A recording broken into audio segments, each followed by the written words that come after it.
brought to you by Summercool. Pack कर दे summer cool. Summer cool cooler हवा ऐसी छोड़े पूरी फैमिली को ठंडक से जोड़े। समरकूल लाइफ बनाए वंडरफुल। नमस्कार, स्वागत है आपका एमपी तक पर। मैं हूं रवीश पाल सिंह। मध्य प्रदेश में टोल टैक्स को लेकर के लंबे समय से विवाद चला आ रहा है। ये टोल टैक्स जो मध्य प्रदेश की कई सड़कें ऐसी है जिनकी जो लागत है वो निकल चुकी है, लेकिन इसके बावजूद वहां पे टोल टैक्स धड़ल्ले से वसूली हो रही है। जाहिर सी बात है, कॉन्ट्रैक्ट के तहत ही वसूली हो रही है, नियम के अंतर्गत हो रही है, तो इस पर सवाल जरूर उठ रहे हैं, लेकिन तकनीकी रूप से विभाग की इसमें कोई गलती नहीं है। लेकिन इसी बीच अब एक और नया मामला सामने आ गया है, या फिर यूं कहें कि इन्हीं टोल टैक्स से जुड़ा हुआ एक नया विवाद सामने आ गया है। विधानसभा में सरकार से दरअसल मध्य प्रदेश के कुछ टोल टैक्स को लेकर के सवाल पूछे गए थे, और उसका जो जवाब दिया गया है विभाग की तरफ से, उसने हड़कंप मचा दिया है। कांग्रेस के विधायक हैं धार जिले की सरदारपुरा से प्रताप ग्रेवाल।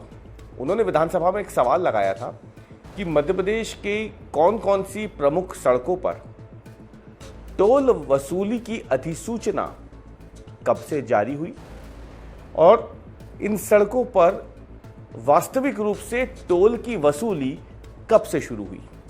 यह सवाल पूछा गया था एमपीएसआरडीसी से। अब इसका जवाब दिया है पीडब्ल्यूडी विभाग ने, क्योंकि उसी के अंतर्गत एमपीएसआरडीसी आता है।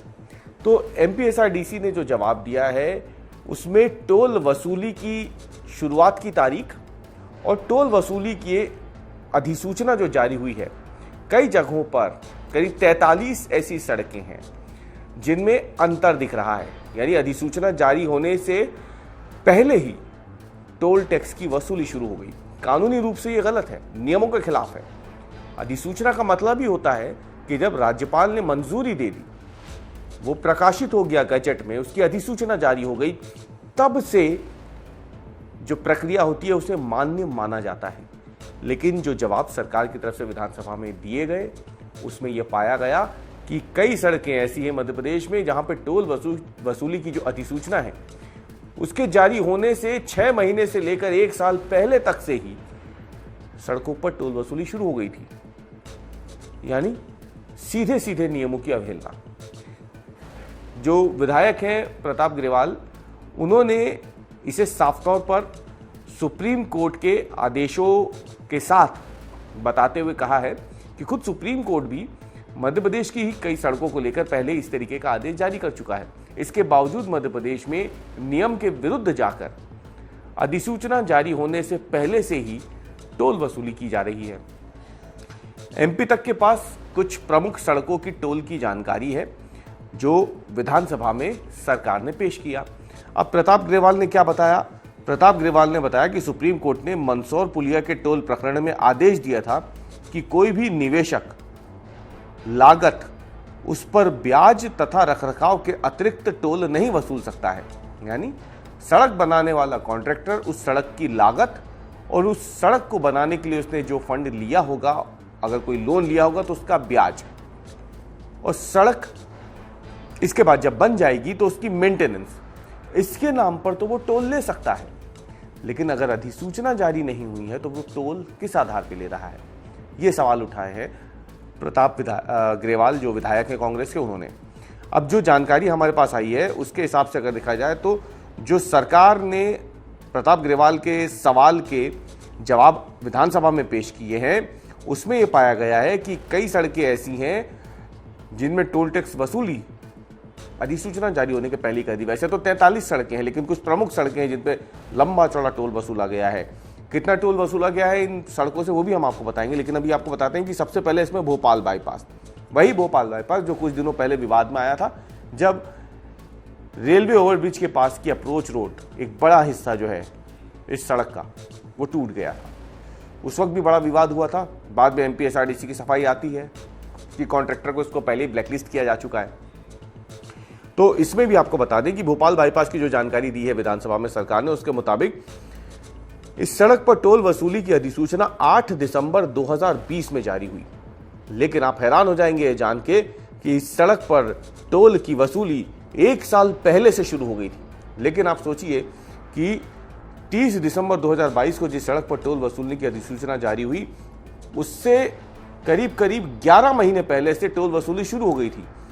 ठीक 21 जनवरी 2022 से इस सड़क पर टोल लेना शुरू कर दिया था कंपनी ने। सागर दमोह मार्ग में अधिसूचना जारी होती है 8 दिसंबर 2021 को, लेकिन फरवरी 2021 से ही टोल वसूली शुरू हो गई थी, 28 फरवरी 2021 से।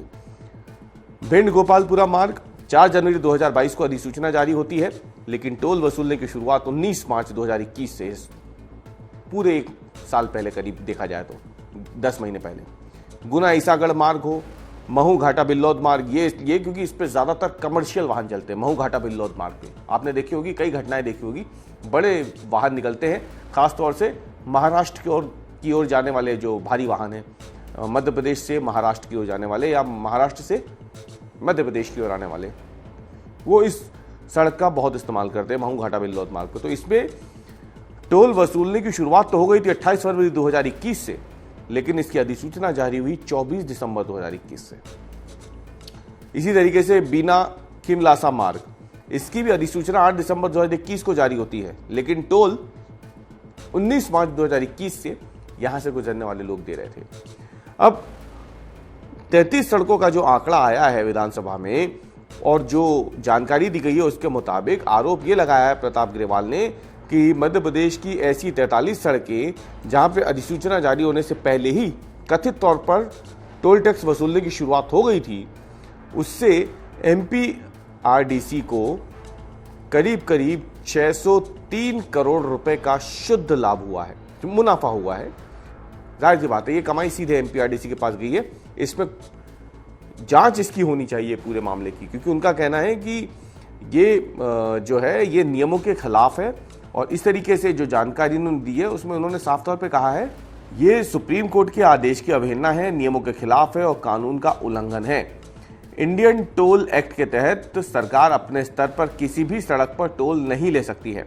सड़क जनता की संपत्ति है और सरकार सिर्फ उसकी एक ट्रस्टी है, और ट्रस्टी उस सड़क संपत्ति से यानी सड़क से बेजा लाभ नहीं कमा सकता है। ये तमाम बातें की गई है। हालांकि इस पूरे मामले में जब एमपी तक ने पीडब्ल्यूडी मंत्री राकेश सिंह से बात की, क्योंकि उन्होंने ही सदन में जवाब दिया था, तो उन्होंने साफ तौर पे कहा कि इसमें कोई भ्रष्टाचार नहीं हुआ है। मंत्री राकेश सिंह ने कहा कि सरकार ने सदन में स्पष्ट रूप से बताया है कि जिन भी सड़कों से ये टोल वसूली हुई है उसका पैसा पूरी तरीके से मध्य प्रदेश सरकार के खजाने में गया है। इसलिए इसे करप्शन कहना या भ्रष्टाचार कहना यह गलत होगा। इसके साथ ही मंत्री राकेश सिंह ने यह भी बताया कि अधिसूचना कई बार बैकडेट में भी जारी हो जाती है। इसमें कोई नई बात नहीं है, पहले भी हुआ है। इसलिए विभाग पर उंगली उठाना या फिर यह कहना कि पीडब्ल्यूडी विभाग या एमपीआरडीसी ने अवैध रूप से टोल वसूला है, यह गलत होगा। मंत्री राकेश सिंह के मुताबिक अगर टोल वसूली कंपनी की तरफ से की जा रही होती और इसका पैसा सरकारी खजाने में जमा नहीं होता, तब यह कहा जा सकता था कि यह गलत हुआ है। लेकिन वर्तमान में नियमों के तहत जो भी टोल वसूली हुई है, सरकार को उसका हिस्सा मिला है और वो सभी पैसा सरकारी खजाने में गया है। लेकिन सवाल फिर वही है कि जब इस देश में टोल टैक्स एक्ट के तहत टोल वसूली के नियम पहले से स्पष्ट हैं, तो फिर अधिसूचना जारी होने से पहले टोल वसूलने का ये कौन सा नियम है जिसके तहत ये वसूली की गई, और अगर इसकी जांच होती है तो दोषी किसे बनाया जाएगा, और फिर रिकवरी की अगर बात आएगी तो वो कैसे की जाएगी।